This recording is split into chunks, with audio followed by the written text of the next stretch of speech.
Morning people, how's it going? Hope you're doing well. It's currently 9 degrees according to my computer. Still wearing all the rubbers and stuff because it makes me happy. Oh gosh, I shouldn't laugh. Oh, I'm still kind of recovering from a procedure that I had, so laughing is, while good, keeps the spirits up, is a little painful. But doing well, recovering well. So I did miss out on Wednesday's live. I hope people are doing well though, because Queensland is still in lockdown until Sunday. It got extended from Tuesday to Sunday. Everyone's hoping that it'll be lifted. A lot of businesses, I I feel really sorry for um, being.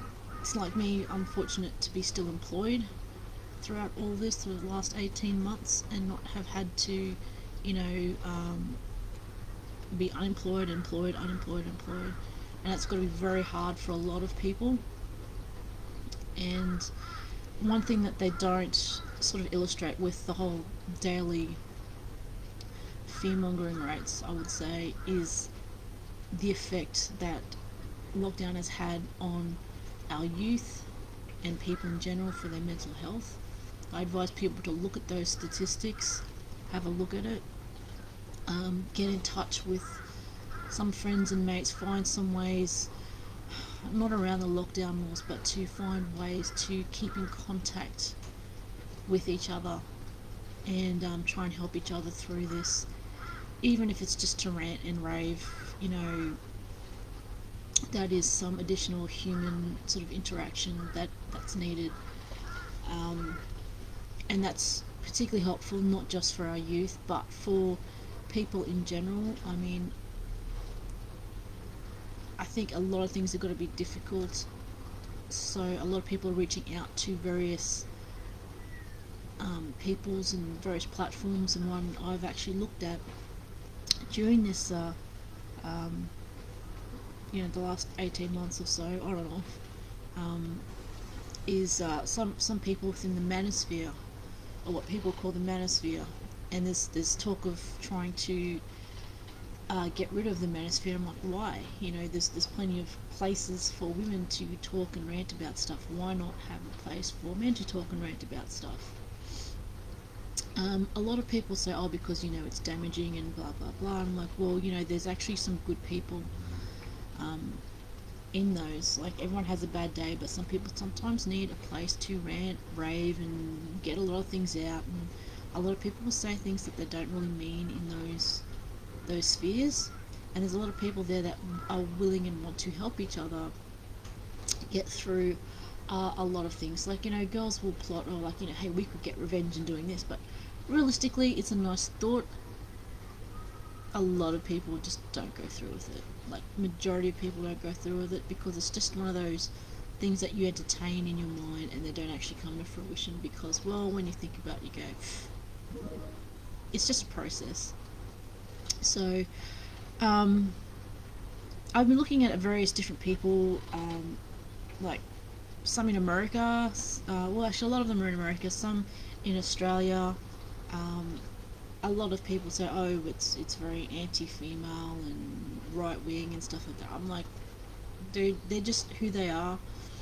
And one thing why I do listen to a bit of it, even though I don't agree with a lot of stuff, or I semi-agree with some basic principles, but not, say, things like execution or the way things that they present stuff, is because it's useful to figure out how and why people think the way they do, not to discount them or discredit them, but to be able to communicate with them and put forward, your points of view, um, and be able to relate to them. Some people say, "Oh, I don't want to relate to them." I said, "You know what? That's fine.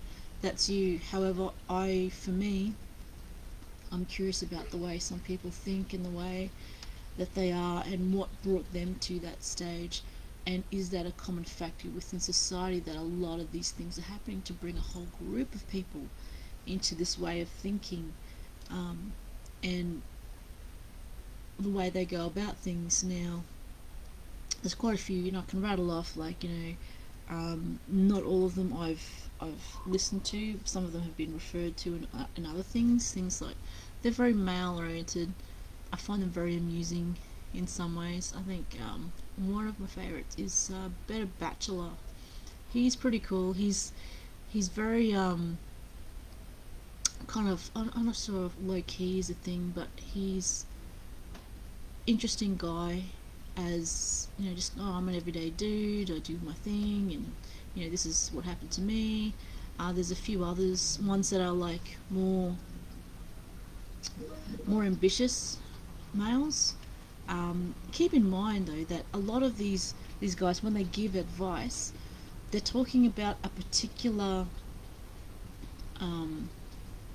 in their area, their country, their culture, in their town, what they've seen, and they're appealing to a certain niche of people that want to have what they want, so they're telling people how to get what they want. One guy was really interesting, and a lot of people throw things like, have you ever been married? Have you been in a long relationship? Why aren't you married? How dare you give advice? Because, blah, blah, blah. And I'm like, well, I kind of relate it as in, like, I'm not a pilot. I'm not a helicopter pilot, but I know something's wrong when I see a helicopter in a tree. That's, my generic sort of thing with that. I mean, there's some things that are very, at the very basis, you can observe and talk about as a person, and not having to have experience of it, because there are a few people who are of the mind who can put themselves in other people's shoes. They're very empathic. They're not very dismissive in that way. And I think for some of these guys, they're pointing out that this is my lifestyle. If you want my kind of lifestyle, or this is the way I hang, and if you kind of feel and resonate with that, this is how I do it. And one guy, he networks within a certain group of people, and he said, this is the people that are my friends who I interact with, and this is what they are wanting, and this is what I see them getting, and this is how people are at at those levels, in those niches, in those circles of people. And he's speaking from his own experience of moving and shaking within those circles. So it's the whole thing of, some people say, well, I wouldn't take advice from, about money from a poor person. And I'm like, what, that's cool, but there's also the experience of those poor people and what they have and haven't done, and you can learn from their experiences. Some people actually willingly don't have that massive lifestyle of, I have everything, and that's a choice. That's a choice some people make. I've known many people who are extremely smart, and a lot of people say, well, why don't you do this, why don't you do that, and I say, you know what, no, I don't want that. I like my life. I like this stress level that it's at. I like having free time to do what I do. I don't like, this, if I did that, or I have done that, this is what happened, and I didn't like that at all. Some people call them losers. I said, no, they're actually quite cool in the fact that they know what they do and don't want. And they go, you know what, I don't want that kind of lifestyle, I would prefer this kind of lifestyle. And the high, 100 octane lifestyle is not for everybody.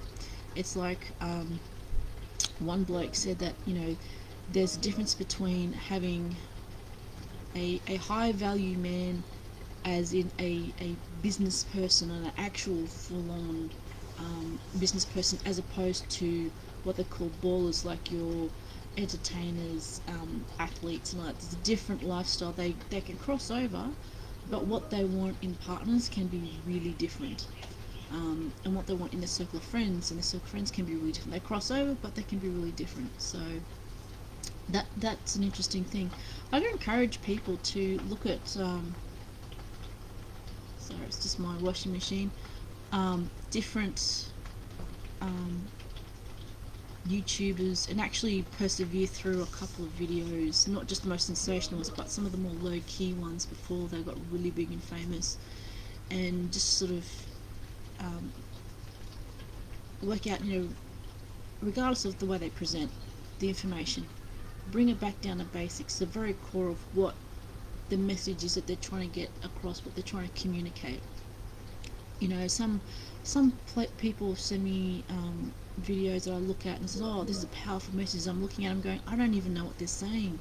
There's a lot of buzzwords and a lot of things that are very emotive, but there's no real message other than I'm angry and I want to blame everything else for what I'm doing, and somebody help me, but or I want attention and give it to me now. And I'm like, okay, I'm not getting the message that you are. That might just be me being okay. I need to analyze and I'm not get caught up in words all the time. So anyway, I need to go. You guys have a good Friday. I'm still up in the air about telling people what I've been up to and like my procedure and all that sort of stuff. I'll have another think about it. Because I'm just recovering at the moment, but I'm okay. It's all good. I have people who look after me and they're very good people, and I love them very much. They're super fantastic. I don't know where I'd be without them, and I wouldn't trade them for all the money in the world. Okay. Anyway, you guys have a good weekend. I plan on having a fire and marshmallows this weekend, at least once. That would be good. Okay, see ya. Bye.